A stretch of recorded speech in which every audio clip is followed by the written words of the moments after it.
Bonjour, JF. Great to see you.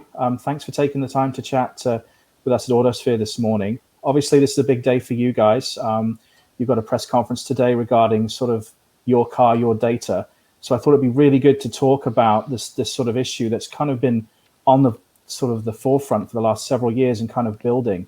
So I guess starting with the first question, from your perspective, how are the OEMs trying to justify the position in restricting data access and RMI? Because it's a quite a big issue, isn't it? To answer your question, I think the OEMs really are trying to position themselves as the gatekeeper of the information in the vehicle. And it's no different than what we see from the likes of the Amazon or the Facebook, the Apple of this world that are really trying to control and monetize data. And so I think that their position is they would much rather keep it quiet on the type of data they generate and collect. Mm-hmm. The approach of, don't worry, your information is safe with us. I think that's sort of been their strategy and their approach. Okay. And sort of moving on, I mean, it's quite sneaky, isn't it, all this stuff? So, question 2, I guess, sort of based on your latest findings, I mean, how are consumers reacting to the situation? Because from what we understand, a lot of the time, they're just not aware of it, are they? That's correct. So our latest surveys, there's a few things to look at. The first one is when you ask consumers who they think should own and control the data on their car, well, 88%, about 9 out of 10 Canadians will tell you they should own and control the data on their cars. But you're correct when you ask them, who do you think owns the data right now? Well, they're confused. Most Canadians don't understand. About a third of Canadians will tell you they believe they already own the data, and about a quarter of them don't know exactly who owns the data in their cars. So the challenge is obviously to create this awareness, and that might be daunting, but there's plenty of potential to spread that truth about vehicle data. And, consumer believe they should have control, and we do too.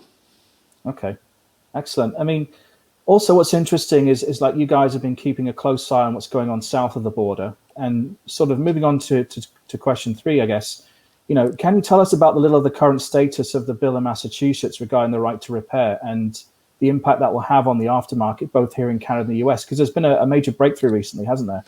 This is an incredible, great success. So 75% of the people of Massachusetts voted yes on that questions of whether or not they wanted to have direct access to the telematics data from their car so they could share it with their repair of choice. So, and this is despite a very, very robust campaign by car makers really trying to convince people in Massachusetts that they don't want have to vote yes.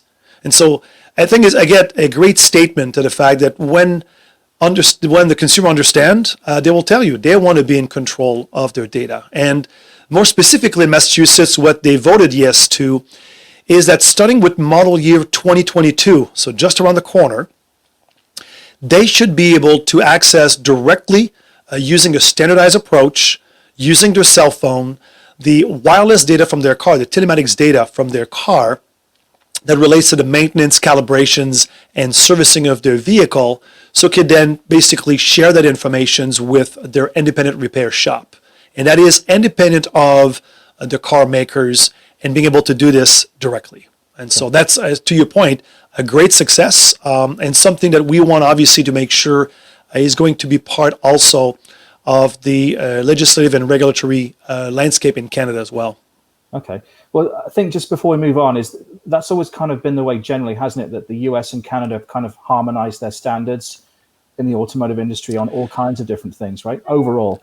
Yeah, somewhat, but keep in mind that what we have today in Canada is a voluntary agreement for the traditional connections to your vehicle is the CASES agreement, where in the US, in fact, they had, again, right to repair in the state of Massachusetts that was legislated. But to your point, we increasingly drive the same cars or servicing the same way, and we move into increasingly connected and autonomous vehicle. I think it's important that we maintain a harmonized regulatory framework so people could cross the border without issue and get their car serviced, whether they're vacationing in Florida or if someone from the US is coming to visit us in Canada.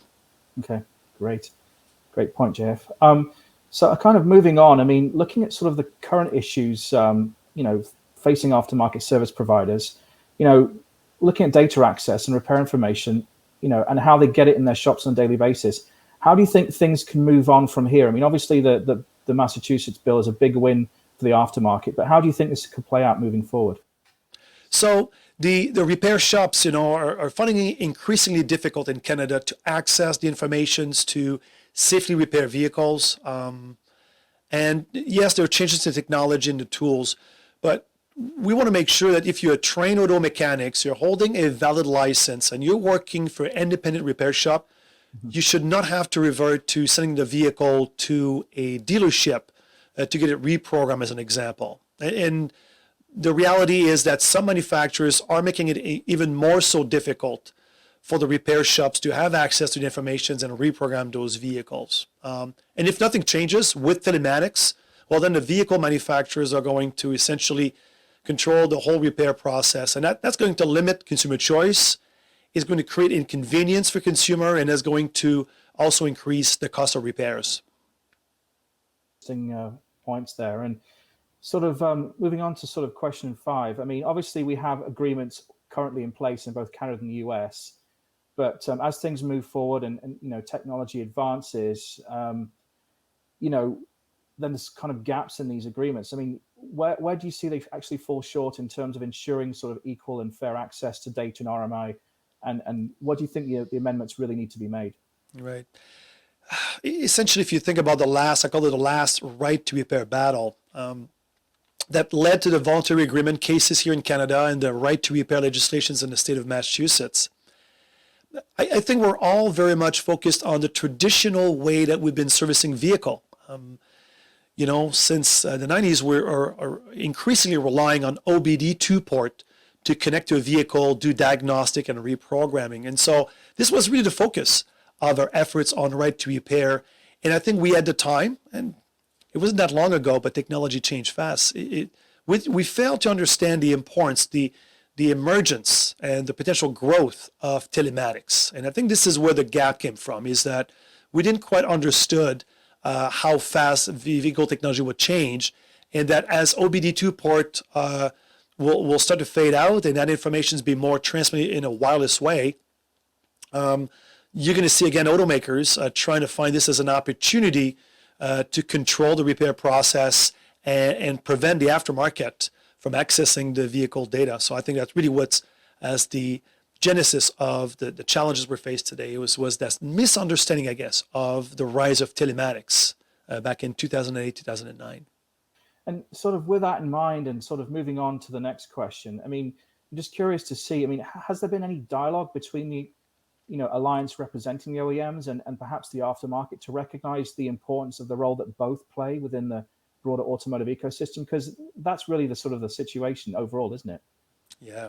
Well, I was, I don't know if the word's fortunate, to be one of the telematics task force representing Canada at some of those meetings with the automakers in Washington, D.C. That was back in 2016, 2017. So at that point, we're already looking at ways to ensure we continue to have direct access, that we maintain consumer choice. And frankly, there was not a lot of progress made. It was mostly a bit of a run around. And in fact, we just stopped having those meetings with the automakers because we couldn't quite get to a place where we could get to some form of agreement. And it's a little bit back to more opening answer to your first question, which is the strategy of the automakers, I think, has been to deflect the questions, not directly tackle the challenge around telematics, and they would rather deflect the questions than face it head on. Okay. Yeah. So there's obviously some things there and some challenges ahead, but hopefully we can see some traction in the month and years ahead. I mean, that would be nice to see that's happening. Sure. So kind of on that note and sort of moving on to our next question, can you tell us, I mean, perhaps some of AIA's strategies, initiatives to help promote the right to fair access to repair information? Because ultimately that's just going to benefit everybody, isn't it? Absolutely. That's the reason we're here today. So essentially, what we need to do is to ensure that, again, people understand the vast amount of information sent by their vehicle.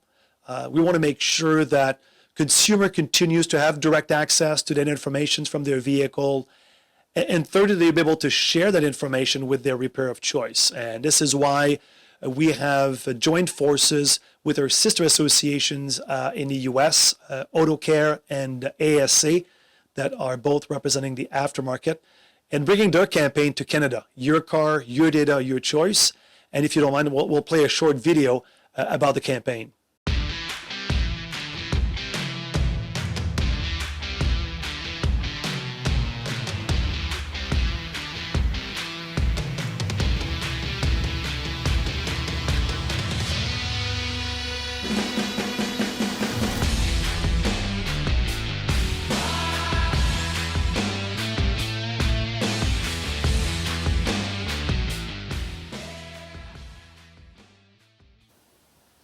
There you go. And so the intent of that campaign, again, is to, one, show that this is a North American issue. In fact, it's a global issue, but definitely something very specific to North America that we need to address. And to your point earlier, we want to have it a solution that's uniform across North America, and also to convey that message to consumer that it's your car, it's your data, it should be your choice how you share the data for the maintenance and the repair of your vehicle. Okay. That was a fantastic video, JF. Thanks for sharing that. And kind of sort of looking to the other side of the equation, is there anything sort of the folks in the aftermarket can do, sort of our next question here, to help further the cause and continue to ensure that they can work on the vehicles and have a sustainable and viable business for the future?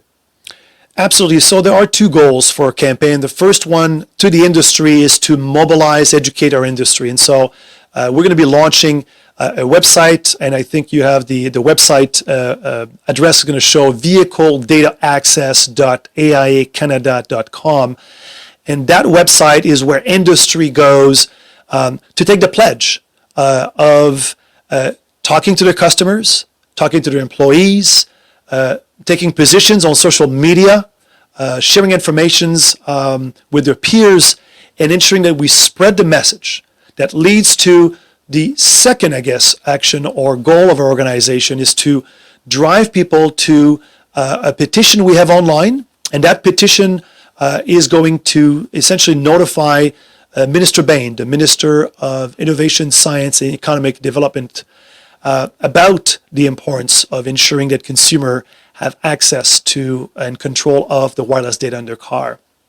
So sort of that's a call to actions for the industry. And we invite everyone, again, to visit vehicledata.access.aiacanada.com. And again, sign up the pledge and sign the petition. Okay. Thanks, JF. And while I've got you here this morning, is there anything else that you'd like to add or mention? Well, as always, I always want to close by saying one thing. Just remember, it's your car, it's your data, it's your choice. Thank you. Thank you so much, JF.